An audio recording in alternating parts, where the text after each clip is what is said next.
I've been with this woman for 10 years, and we didn't know who she was. This is a story of prostitution and murder. They thought for the last 3 years that a killer had been charged. It's a terrible situation. An investigation that stretched more than a decade, and a grave with no name.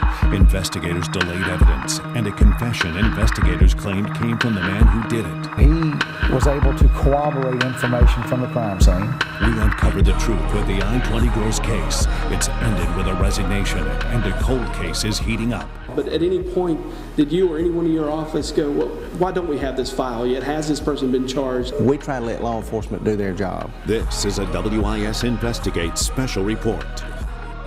This is the story of the I-20 girl. Tonight, WIS is launching a new franchise called SC Missing. We're looking into missing person cases, looking for new leads that could shed light on missing person cases. Tonight, a 14-year-old case that turned into a murder investigation.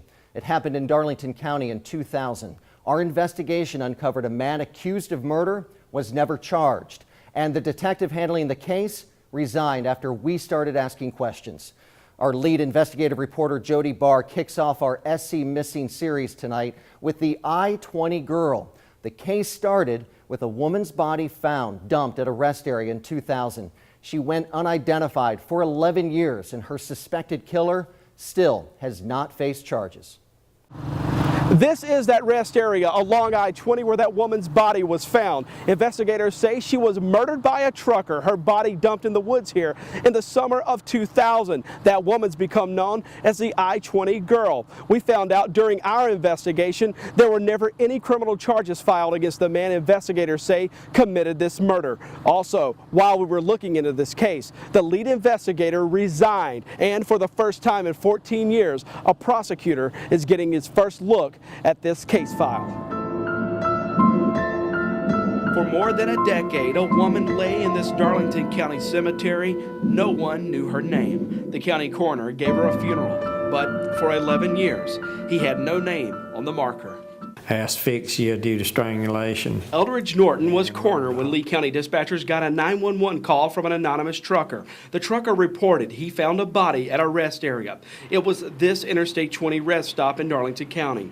The body, the trucker said, was in the woods on the westbound side. Do you remember when you got to the scene what you saw? She was probably 150 yards off of a park where people pulled in a rest stop. And of course she was lying face down and had been there probably 30 days at least.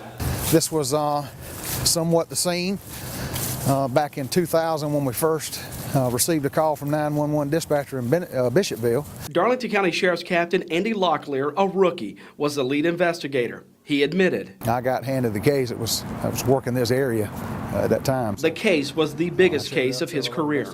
In August 2000, Locklair was sitting inside the sheriff's office when the call came out about the body. When you hear, they got a body in the woods, I mean, it's one of those things where a lot of people's going to show up.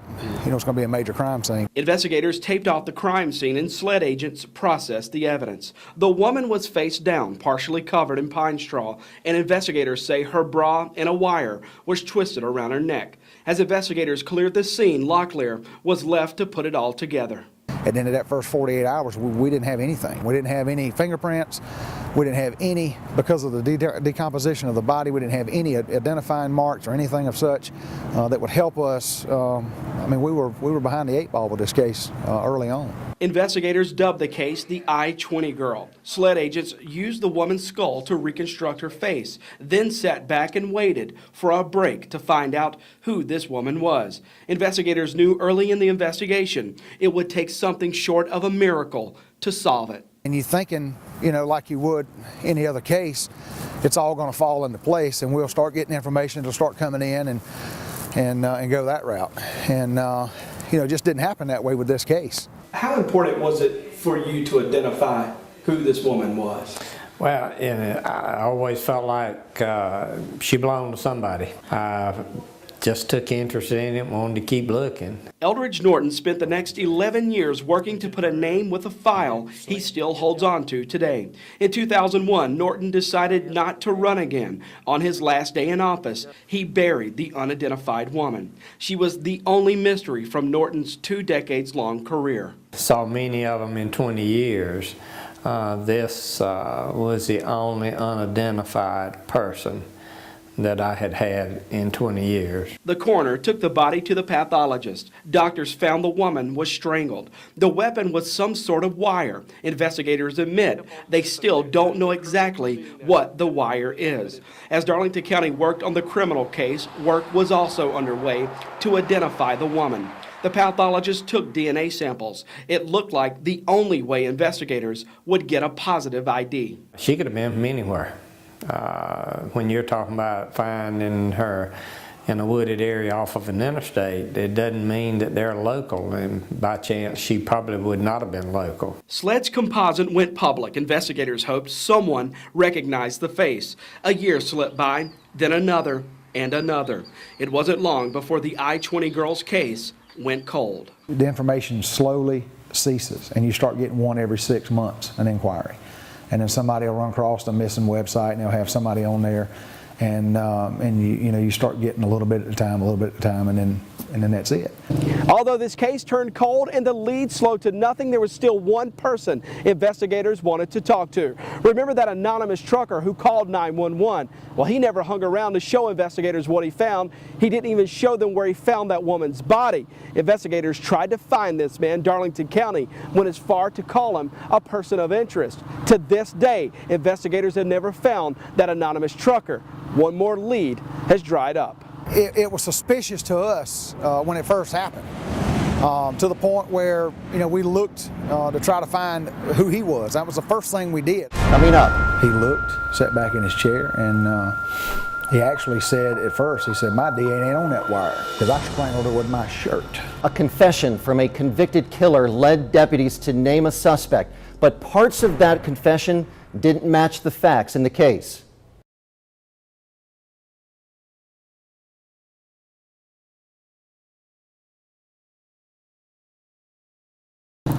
In August of 2000, Darlington County investigators opened a homicide investigation after someone murdered a woman, then dumped her body in these woods at this Interstate 20 rest area. Investigators thought the killer might be a truck driver. What investigators did not know, however, was who this woman was. They had even less of an idea of who killed her. We had a bunch of questions, but we didn't have a whole lot of answers. Darlington County investigator Andy Locklair got the case in August 2000. Locklair had a few pieces: a body, a potential murder weapon, DNA evidence, but not much else. Our investigation found delays in the case from the start.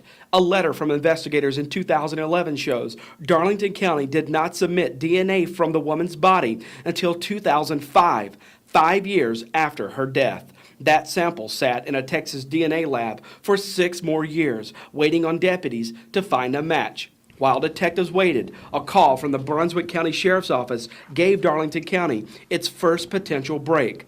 Investigators there told Locklair a trucker named John Wayne Boyer could be the killer.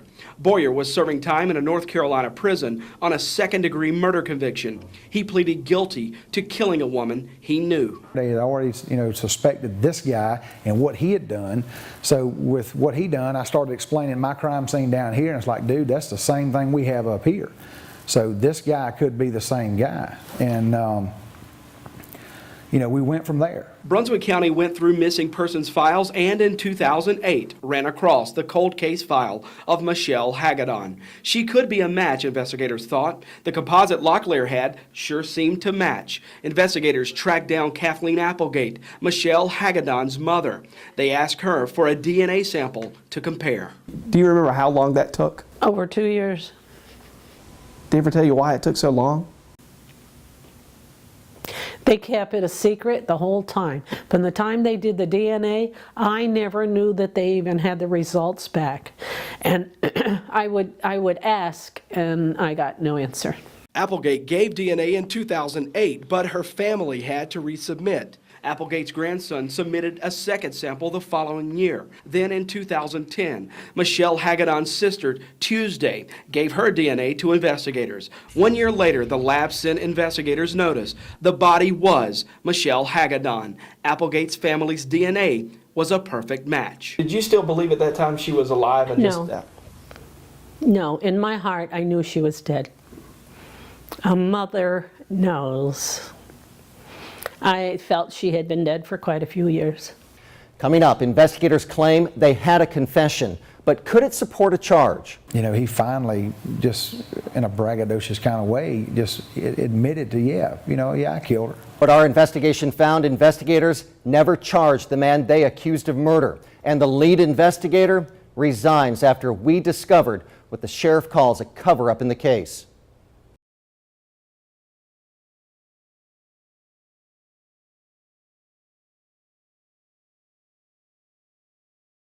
It was a deal of sex for cash, and investigators say paired Michelle Hagedorn up with John Wayne Boyer. This is where investigators say that deal went down, where they say Boyer murdered the woman who has become known as the I-20 girl and dumped her body in the woods at this I-20 rest area. What we've uncovered is investigators haven't even taken the first steps to file formal charges in this case.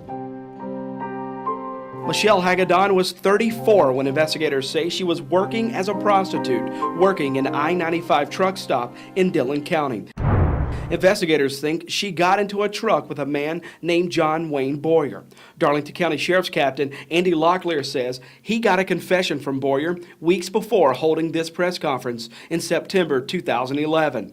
Locklair told reporters Boyer admitted everything. You could sense the narcissistic attitude that he had. So, I've always been a pretty good interviewer, and I just let him talk, let him brag, let him do what he's going to do, and go from there. During the interview, Locklair says he realized he had nothing else on Boyer, no physical evidence, no witnesses, no video, nothing to put Boyer with the victim. A confession was his only hope. When I first walked in, it was almost like, what girl do you want to talk about now, or what woman do you want to talk about now, using explicit language there. And Darlington County's top investigator told us Boyer tried to provoke detectives, tried to get the upper hand, but Locklair had a plan. He decided to trick John Wayne Boyer. I said, and I have two cards in my hand, but I'm going to do better than that. I'm going to show you one of them, and it's just a pure bluff, like you would have in the actual game of Texas Hold'em. And I said, why would your DNA be on this wire, which was what was used to strangle this person? And he looked, sat back in his chair, and he actually said at first, he said, my DNA ain't on that wire because I strangled her with my shirt. And to one-up me, he actually confessed to killing her. But the alleged confession did not match the documented crime scene evidence. Remember the coroner's report. It shows the woman was strangled with a wire, not a shirt.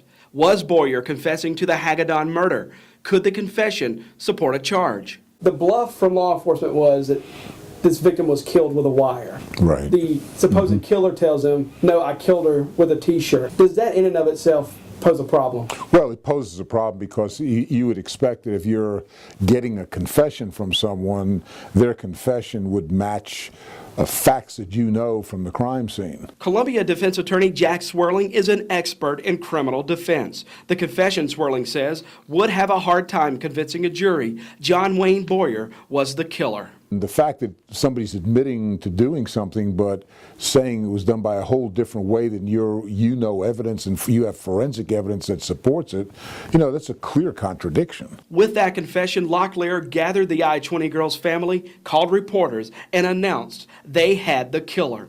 That was September 2011. Locklair went as far as to call John Wayne Boyer a serial killer. At the time, Boyer only pleaded guilty to one murder. He was indicted in a second. Locklair said then he was getting a murder warrant for Boyer and preparing the case for trial. It was a major relief for Kathleen Applegate. She had found her daughter, and the man who's accused of killing her would soon pay. So to this day, you believe the man who killed your daughter, based off of what the sheriff's office told you, is behind bars and prepared to face justice in this case? Oh, yeah. Yeah. Sheriff's Captain Andy Locklair promised charges in this case. He made that promise 2 years, 7 months ago. Last month, we came here to the Darlington County Courthouse to take a look at the John Wayne Boyer murder warrant. Turns out, it doesn't exist. We went to the Darlington County file room searching every file from 2011. We never found one on John Wayne Boyer. The promise Captain Locklair made Michelle Hagedon's family in 2011, he never kept. If I told you today that there are no charges pending against him, no indictment, no warrant, would that surprise you? That would be devastating. He's taken the life of somebody I loved. And no, that wouldn't be right. Without a charge, do you really have a killer? That raised a concern with us. Well, yes. Police are not doing their job. We went back to Locklair 2 weeks ago to find out what happened. Has he been indicted here in Darlington County? He has not been indicted in Darlington County. But to not have that indictment here, do you believe the family of Michelle Hagedon will be satisfied knowing that the accused killer in their case is not even charged for her murder? Well, the accused killer in the case is charged. It's just not a formal charge. Locklair was telling the truth, but he did something 1 week before this interview that no one knew about. Captain Locklair, the next business day after he found out we had interviewed Michelle Hagedon's mother, went to a county judge and swore out a murder warrant on Boyer. Locklair told the judge he had new information in the case and was ready to charge, something he promised to do more than 2.5 years before. Last week, Locklair resigned after the sheriff found out we were investigating what Locklair did to get that warrant. Darlington County Sheriff Wayne Byrd wrote in a statement that Locklair failed to follow procedure and attempting to cover up that fact. The day after our interview, Locklair turned in his gun, badge, and cleaned out his police truck, which is now sitting in a county impound lot. The I-20 girls case, 14 years later, never seen by prosecutors. Sitting here today, though, there is no criminal case file in your office dealing with a John Wayne Boyer. We have never received any charging documents from law enforcement. After our investigation, the I-20 girls file gets new life.